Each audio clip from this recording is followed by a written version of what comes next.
Hello everybody, this is Gregory with Permanent Weight Loss Made Easy, where there should be no hesitance in your weight loss and in your weight maintenance. Today we're going to talk about the crippling depression that you might be having that is thwarting and stymieing your ability to start the process. Now, before we begin, if you need help with weight loss, contact me through the Clarity FM link found here in the episode notes. I can help you. Also, check out my 2 books, which you can find on Amazon. They might be able to help you. My podcast, The Awakened Man, which you can find on Apple and Spotify. That might help you. And lastly, if you appreciate my content, there is a link for PayPal. Look, this is a small channel, and I think that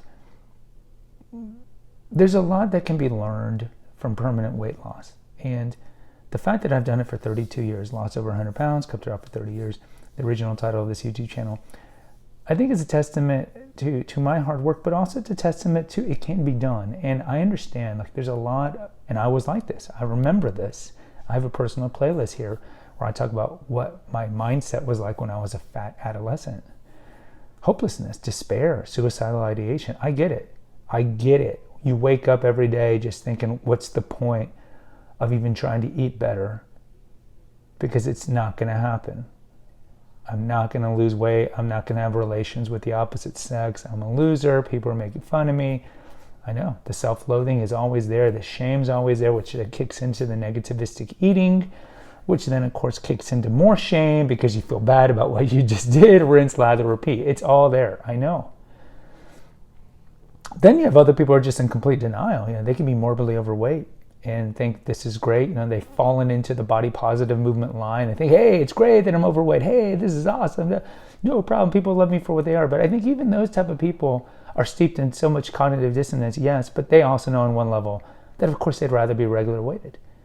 We have an episode here how 50% of Americans would give a year off of their life to be regular weighted. I would tell you that it's probably more like most people would give 5 years off of their life to be regular weighted. And in that episode, it's about 15% of people would rather have a Down syndrome kid or lose an arm or a leg to make some Faustian pact with the devil to be regular weighted. So again, there is a lot of pressure to be regular weighted. And look, understandably so, because the more regular weighted you are, better chance you're going to live a long time. So why aren't we all regular weighted? Why are we the fattest we've ever been in human history? A lot of it is trauma, right? You think of the multi-generational trauma that's happened in the last 50 years, which coincides with the breakdown of the family. If you look at peak divorce rates, it started with no-fault divorce being unleashed, you could say, in 1970. And you saw the breakdown of family. And so you saw young kids, lots of times not knowing how to deal with the trauma, would turn to food, because food was the easiest thing. Like for me, I'm not going to turn to booze at age 5. I don't have the concept of that, but I'm still being fed. And that's the hard thing about food addiction. It's we need food, right? It's not like booze or porn or these things where you don't need them. You need sustenance, which adds a different level of problems when it comes to kind of fixing your disordered relationship with food. But we have generations of just trauma. And so a lot of us are overweight, or we're overweight because of childhood trauma. And so you have to fix that, right? But it's hard. First of all, you have to confront that fact that you probably had some trauma of some sort, either abuse, physical, sexual, or lack of nurturance or neglect, whatever it is. You saw some horrible car accident where people died, whatever it is. You have to confront that. That's very hard. And then you have to make the step, okay, because of this trauma, I developed a disordered relationship with food, alcohol, whatever it is. You have to make that. It's like step number 2. And then from there, it's like, what am I going to do about it? Now, the what am I going to do about it is the hardest step.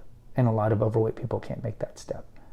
Because it's so much easier. You think of water, you think of the path of least resistance, you think of gravity, right? The easiest thing is just to keep doing what you've been doing. And you can complain about how you want to lose weight, but you're not going to do anything about it.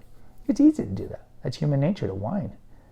Do or do not. There is no try. Yoda says that. So making the next step is very hard. And that's why I have these episodes here. I have like 250 episodes here to help you to see that, look, my eating's not perfect. I'm clearly not perfect. I don't have the perfect body.